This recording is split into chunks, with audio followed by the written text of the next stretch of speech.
Hello అండి, అందరికీ నమస్తే. Welcome back to our channel Sunitha talks. అందరూ ఎలా ఉన్నారు? బాగున్నారా? నేను చాలా బాగున్నానండి. మీ అందరూ ఎలా ఉన్నారు? కామెంట్ సెక్షన్లో షేర్ చేసేసుకుంటూ ఉండండి. సో ఈ రోజు వీడియోలో మీరు ఎవరైనా అంటే ఐ థింక్ ఎవరినైనా మర్చిపోవాలి అని అనుకుంటున్నారా? గట్టిగా ట్రై చేస్తున్నారా? కానీ ఏమాత్రం అవ్వట్లేదా? బట్ ఈ వీడియోలో చెప్తాను నేను మీకు. ఎందుకంటే చాలామంది ఎవరైనా ఇష్టపడుతున్న పర్సన్ కొన్ని కొన్ని రీజన్స్ వల్ల దూరమైనప్పుడు ఐ థింక్ బ్రేక్ తీసుకొని బ్రేకప్ చెప్పి దూరం అవటం వేరు. ఇంకొకటి వచ్చేసి వాళ్ళు సంథింగ్ బ్యాడ్ సిచ్యువేషన్ వల్ల ఎక్స్పైర్ అవ్వటం వేరు అనమాట. బట్ ఏ విధంగా జరిగినా ఒక మనిషి మనకి అంటే బాగా క్లోజ్ అయిన వాళ్ళు దూరం అయిపోయారు అంటే ఖచ్చితంగా ఎక్కువ బాధ అనేది కామన్గా ప్రతి ఒక్కరిలో ఉంటుంది. అండ్ ఆ బాధ నుంచి బయటపడటానికి చాలామంది చాలా రకాల ప్రయత్నాలు చేస్తూ ఉంటారు. బట్ అయినా కూడా అవ్వటం లేదు అని ఇంకా ఇంకా ఓవర్గా ఫీల్ అయిపోతూ ఉంటారనమాట. సో ఎందుకు అంటే ఎప్పుడైనా మనం ఒకరికి బాగా కనెక్ట్ అయ్యామంటే ఆ పర్సన్ దగ్గర నుంచి మనకి ఎలాంటి కాల్స్ రావట్లేదు, మెసేజెస్ రావట్లేదు. ఇంకా ఆ మనిషిని అసలు మనం చూడలేము అని ఎప్పుడైతే మన హార్ట్‌కి తెలిసిపోతుందో, సో మన కళ్ళల్లో నుంచి ఆటోమేటిక్‌గా వాటర్ వస్తూ ఉంటాయన్నమాట. సో నాకు తెలిసి చాలామంది గర్ల్స్ అండ్ బాయ్స్ ట్రై చేస్తున్నారు కొంతమందిని మర్చిపోవటానికి. బట్ ఎలా మర్చిపోవాలి అర్థం కావట్లేదని చెప్తూ ఉంటారు. ఎప్పుడైతే ఎక్కువ అటాచ్‌మెంట్స్ పెంచుకుంటామో ఆటోమేటిక్‌గా వాళ్ళు దూరమైనప్పుడు తెలియకుండానే మనకొక బాధ అనేది వస్తూ ఉంటుంది. ఇవి చాలామంది ఈ బాధని చాలా ఓవర్‌కమ్ చేస్తారు కొంతమంది. బట్ కొంతమంది అసలు ఓవర్‌కమ్ చేయలేరు అనమాట. అసలు ఎందుకు ఈ లైఫు? ఆ పర్సన్ మన లైఫ్‌లో లేనప్పుడు అసలు ఈ లైఫ్ అవసరమా మనకి? అని కొన్ని నెగెటివ్ ఆలోచనలకు వెళ్ళిపోయే వాళ్ళు కూడా చాలా మందే ఉన్నారు అనమాట. కానీ అంటే మర్చిపోవాలని ట్రై చేస్తున్నారు. ఓకే. గుడ్. అది నిజం చెప్పాలంటే మర్చిపోవడానికి ఒక పర్సన్‌ని ట్రై చేస్తున్నారంటే అది మంచి క్వాలిటీనే. ఆ పర్సన్ మనకు దూరం అయిపోయారు. ఇంకెప్పుడు మనం కలవలేము వాళ్ళని అనుకున్నప్పుడు మర్చిపోవటమే కరెక్ట్. కానీ ఇక్కడ ఎంతైతే మీరు మర్చిపోవాలని గట్టిగా ట్రై చేస్తూ ఉంటారో, అంతే ఎక్కువగా మీకు గుర్తొస్తూ ఉంటారనమాట.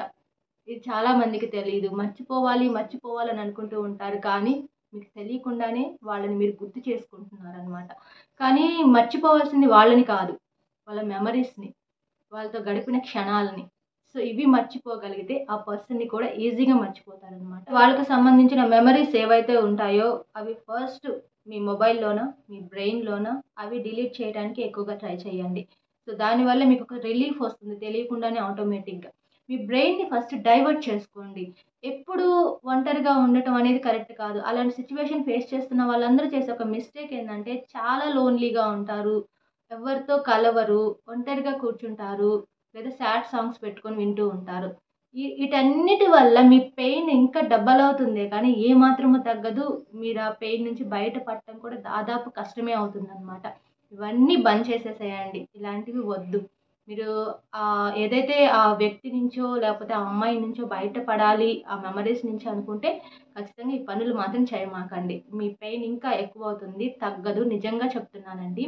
కానీ మీ బ్రెయిన్‌ని డైవర్ట్ చేసుకోవటానికి మీరు ఖచ్చితంగా మీ ఫ్రెండ్స్‌తో మాట్లాడటం కావచ్చు. లేదంటే ఖచ్చితంగా మీకు ఒక డ్రీమ్ కానీ, ఒక గోల్ కానీ ఏదో ఉండే ఉంటుంది. కొన్ని రీజన్స్ వల్ల దాన్ని కొంచెం మీరు పక్కన పెట్టేసి ఉంటారేమో మేబీ. సో అలాంటివి ఏమైనా ఉంటే వాటి మీద కాన్సంట్రేషన్ చేయండి. ఇక నుంచి అని చెప్తున్నాను. బట్ ఎందుకంటే ఏదైనా ఒక కోర్స్ లాంటిది కావచ్చు. ఒక 6 మంత్స్ కోర్స్ ఏదైనా లేదా ఒక 1 ఇయర్ కోర్స్ ఏదైనా ఐ థింక్ అట్లాంటివి ఏమైనా ఉంటే వాటిల్లో జాయిన్ అవ్వండి. సో దానివల్ల మీకు తెలియకుండా అసలు సూపర్ రిలీఫ్ వస్తుంది అసలు. ఎందుకంటే ఆటోమేటిక్ మీ బ్రెయిన్ మీకు తెలియకుండానే డైవర్ట్ అయిపోతుంది. కాన్సంట్రేషన్ అంతా మీరు చేసే వర్క్ పైకి వెళ్ళిపోతుంది అనమాట. అది కొన్ని అవర్స్ అయినా సరే. అంటే మీరు డే అంతా కాకపోయినా కూడాను 2 అవర్స్ అవ్వచ్చు, 3 అవర్స్, 4 అవర్స్ అయినా అవ్వచ్చు.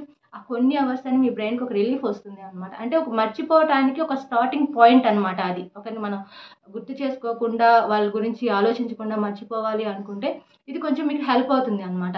సో, అలాంటివి ఏదైనా ఒక కోర్స్ లాంటివి అలాంటి వాటిల్లో జాయిన్ అవ్వటం కావచ్చు, లేదా మీరు ఏదైనా ఒక బిజినెస్ మీద కాన్సంట్రేషన్ చేయాలనుకుంటున్నారా? లేదా మీ డ్రీమ్ పైన కాన్సంట్రేషన్ చేయాలనుకుంటున్నారా? లేకపోతే ఇంకేదైనా మీరేదో చేయాలనుకుని అది పెండింగ్ అయిపోయిందా? అలాంటి వాటి మీద ఎక్కువగా ఫోకస్ చేయండి. నెక్స్ట్ వాళ్ళు మీరు మర్చిపోవాలి అనుకుంటే చేయవలసిన ఇంకొక పని ఏంటి అంటే, మీరేదైనా కొత్త ప్లేసెస్‌కి వెళ్ళిపోవటం. సో, అంటే ప్రెజెంట్ ఉన్న ప్లేస్‌ని మీరు కొద్ది రోజులు అవాయిడ్ చేస్తే బావుంటుంది. ఎందుకంటే ఆ ప్లేస్‌లోనే ఉన్నారు అనుకోండి, ఆ పర్సన్ ఎక్కువగా గుర్తొచ్చే ఛాన్స్ కూడా ఉంటుంది. కొత్త ప్లేస్‌కి మీ రిలేటివ్స్ ఏదైనా ఊరు చేంజ్ అవ్వటం కావచ్చు. అంటే కొద్ది రోజులనమాట గ్యాప్. ఒక 1 వీక్, 10 డేస్, 1 మంత్ అయినా కావచ్చు. లేదంటే ఒక మంచి ప్లేసెస్ ఏదైనా నేచర్‌ని ఎంజాయ్ చేసే ప్లేసెస్ కొన్నుంటాయి. అలాంటి ప్లేసెస్‌కి వెళ్ళినప్పుడు కూడా తెలియకుండానే మన మనసుకి ఒక ప్రశాంతత వస్తుంది అన్నమాట. సో అలా కూడా మీరు ట్రై చేసి చూడొచ్చు. డెఫినెట్లీ చాలా బాగా వర్కౌట్ అవుతుంది ఇదైతే మాత్రం. అండ్ దాంతో పాటుగా మెడిటేషన్. మెడిటేషన్ చేసుకోవటం వల్ల కూడా మన బ్రెయిన్, మన హార్ట్, మన బాడీ కొంచెం మన కంట్రోల్‌లో ఉంటుంది అన్నమాట. సో ఏదైతే ఈ నెగెటివ్ ఆలోచనలు ఏవైతే ఉంటాయో వాటిని కంట్రోల్ చేయటానికి చాలా బాగా హెల్ప్ అవుతుంది మెడిటేషన్ అనేది. కామెడీ మూవీస్ కావచ్చు అండ్ కామెడీ సీన్స్ కావచ్చు, ఇలాంటివి ఎక్కువ చూడండి. ఈ సాడ్ సాంగ్స్, ఎమోషనల్ సాంగ్స్ వద్దు ఇంకా. అవన్నీ చూస్తున్నారంటే మీ పెయిన్ చాలా ఎక్కువైపోతుంది. వాటన్నిటిని పక్కన పెట్టేసి కొంచెం మన ఫేస్‌లో స్మైల్ రావాలి.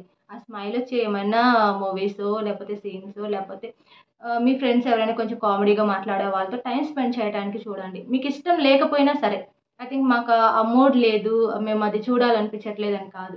బట్ ఖచ్చితంగా మీకు ఇష్టం ఉన్నా లేకపోయినా కొంచెం అలాంటి కామెడీ సెన్స్ ఉన్న వాళ్ళతో మాట్లాడటానికి కానీ, అలాంటివి చూడటానికి కానీ ట్రై చెయ్యండి అని చెప్తున్నాను. సో దానివల్ల కొద్ది రోజులకి, అప్పటికప్పుడు కాకపోయినా ఫ్యూ డేస్‌లో మీకు ఒక రిజల్ట్ అయితే తీసుకొస్తుందనమాట. ఇలా ట్రై చేసి చూడండి. అంటే ఒక పర్సన్ మీరు లవ్‌లో బ్రేకప్ అయ్యి ఉన్నారా? ఇంకెప్పటికి ఆ పర్సన్‌ని మనం మీట్ అవ్వలేమా అని మీకు ఖచ్చితంగా ఒక ఐడియా వస్తుంది. లేదా వాళ్ళు ఎక్స్‌పైర్ అయ్యారా? వాళ్ళని మీరు ఇంకెప్పటికి చూడలేరా? సో అది గుర్తుపెట్టుకోండి. అంటే ఒకరెప్పుడైనా ఈ రోజు కాకపోయినా ఇంకో రోజైనా మన లైఫ్‌లోకి వస్తారు అనే ఒక నమ్మకం ఉండటం వేరు. ఆ మనిషికి మన లైఫ్‌లోకి ఎప్పటికి రారు అనుకోవటం వేరు అన్నమాట. అది మనం కొంచెం స్ట్రాంగ్‌గా తీసుకున్నాము అంటే దాని నుంచి బయటపడగలగటం కూడా అంత పెద్ద కష్టమేం కాదు. ప్రతి దానికి ఒక సొల్యూషన్ ఉంటుంది ఆలోచిస్తే. సో ఏదేమైనా ఓవరాల్‌గా కాన్ఫిడెంట్‌గా ఉండండి. స్ట్రాంగ్ అవ్వటానికి ట్రై చేయండి. సో ఇది మాత్రం నేను చెప్పగలను. And thank you so much friends. Video కూడా ఎండ్ చేస్తున్నాను. ఐ హోప్ మీ అందరికీ వీడియో నచ్చితే లైక్, షేర్, కామెంట్ చేయండి. కొత్తగా చూస్తున్నారా ఛానెల్ సబ్స్క్రైబ్ చేసేసుకోండి.